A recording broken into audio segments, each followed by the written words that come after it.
helper, defender, peacemaker, and guardians. So, yung limang word na yan, nagpilihan nila, ang napili nila guardians. Okay? Nung napili nila yung word na guardians, binigyan nila ito ngayon ng acronym. Acronym, meaning na ng bawat letra.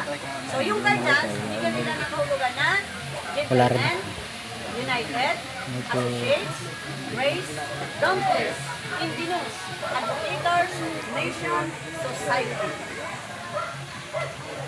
So, nung nabuo nila yung acronym, doon una binarehistro ang guardian sa SEC, sa SPC.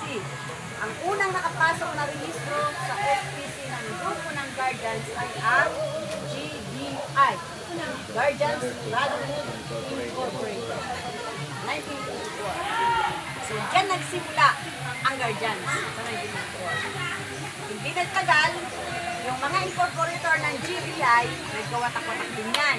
Nagkanya-kanya. So, yung iba nagparehistro din sa SEC. Ibang pangalan na ng branch, ng grupo. So, doon na nagsimula, dumami. Kasi yung isang grupo dyan na nagparehistro, nag-recruit siya na nag-recruit ng mga civilian. So, nung nagmasa na sila ng mga civilian, doon na dumami ang mga civilian. Pero, yung training, yung working na tinatawag, same pa rin sa nila. Actually, until lumabot ng mga 2015, tungalit yung mga 2020, yung ibang grupo nagkakandak pa rin ng ganung same training sa mga. Pero sa atin sa PDII, wala nang tinatag namin yung amagay-o ng PDII. Pinalis namin yung hard working nila.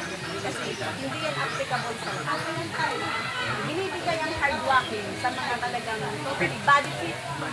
Talagang physically fit talaga lahat na kaya pasuntay.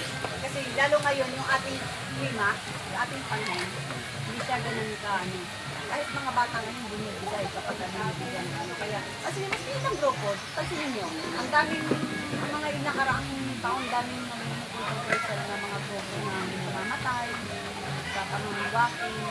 Ibigay mo na, bigels. Yung walking kasi nila, same sa atin, kasi sa totoo. May tinanggal. Hindi daw nila yung ang form of ano yan, guidelines. Kasi binibigyan nila ng hard walking. So tayo, bilang reformado sa PDII, hindi na namin binababaan ng hard walking. Pero bibigyan pa rin kayo ng exercise. Hindi na nga lang ganun kabigat.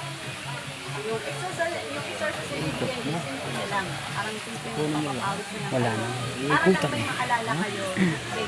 Hindi na katulad ng mga ginagawa natin dito na talagang military training talagang ginagawa.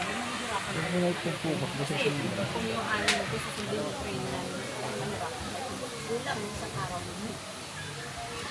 Ito, napakasimple ito. Walking lang. Walang binatbat ito. Kung doon sa amin, sa Antipolo at sa Kasakuyo, walang binatbat ito lugar nito. Hindi ba? Pero dito sa atin, bilang reformado tayo, hindi na natin yan pinapansin. Okay? Ang sinisikat natin na dito ba, sa bawat video na knowledge, yung kaalaman natin about organization, kailangan natin paano pinakatukan yung grupo, paano yung ating mga batas, ano yung mga bawal na hindi, ano yung ating mga ginagawa, ano yung ating mga